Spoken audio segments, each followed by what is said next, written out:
Hello, my dear friends. How are you today? Здравствуйте, мои друзья. Как вы сегодня поживаете? Listen to these sentences. Прослушайте, пожалуйста, данные предложения. Did Matthew have long hair at the age of 5?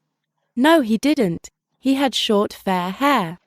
У Мэтью были длинные волосы, когда ему было 5? Посмотрите, ребята спрашивают и вспоминают. Нет, не было. У него были короткие светлые волосы. Tell me, please, are they speaking about present or past? Скажите мне, пожалуйста, о чем же они здесь говорят? О прошлом или же о настоящем?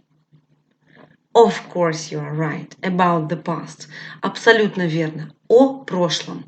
Today at the lesson we are going to learn how to speak about past using had.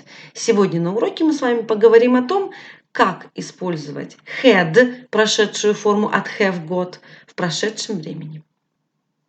Now, let's discuss. I think that you remember that we have affirmative sentences. Надеюсь, что вы помните, что в английском языке бывают утвердительные предложения. Схематично их можно обозначить плюсиком. Negative – отрицательные, and interrogative – и вопросительные. If we have general questions, если у нас с вами общий вопрос, который начинается с вспомогательного глагола, то к нему обязательно идут short answers – краткие ответы, начинающиеся со слов yes и no.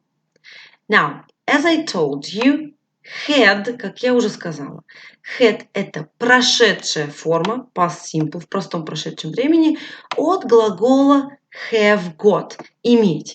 Вспомните такие предложения, как I have got brown eyes. У меня карие глаза, да? Но их мы в прошлом, про них ничего не можем сказать, они, допустим, так и были карие.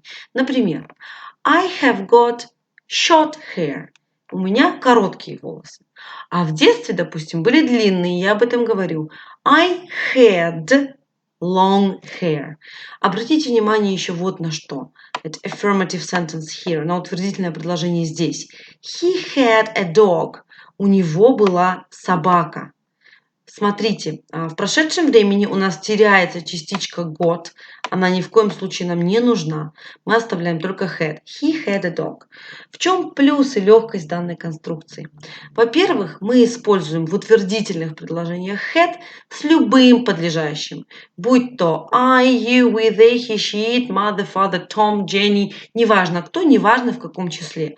Singular or plural, it doesn't matter. Единственное или множественное, неважно.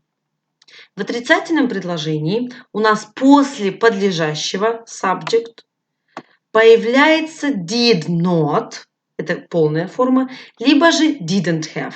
То есть мы можем сказать did not have, можем сказать didn't have, когда чего-то не было. Дальше после этого мы прибавляем object, то есть наше с вами дополнение, чего непосредственно не было. Didn't have long hair, не было длинных волос. Вот long hair в данном случае будут object, дополнение. Now, what about interrogative sentences? Что же касается вопросительных предложений? Как я уже говорила, в вопросительных предложениях на первое место мы ставим вспомогательный глагол did. Далее мы ставим subject, то есть наше с вами подлежащее. После подлежащего ставим have. И дальше у нас здесь будет стоять object, то есть дополнение в предложении. Ответ следующий. Yes, обязательно запятая, обратите на нее внимание. Subject, наше с вами подлежащее. И did ставим, если ответ утвердительный. Если ответ отрицательный, пишем no, обязательно запятая. Subject, само подлежащее. И didn't, так как у нас ответ отрицательный. So, as I told you before, had is the past simple of the verb have got.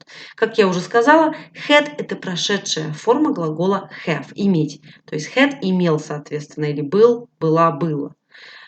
So, don't forget, не забывайте, что мы не можем поставить частичку got, если мы говорим о had в прошедшем времени. Please copy this table. Pause the video.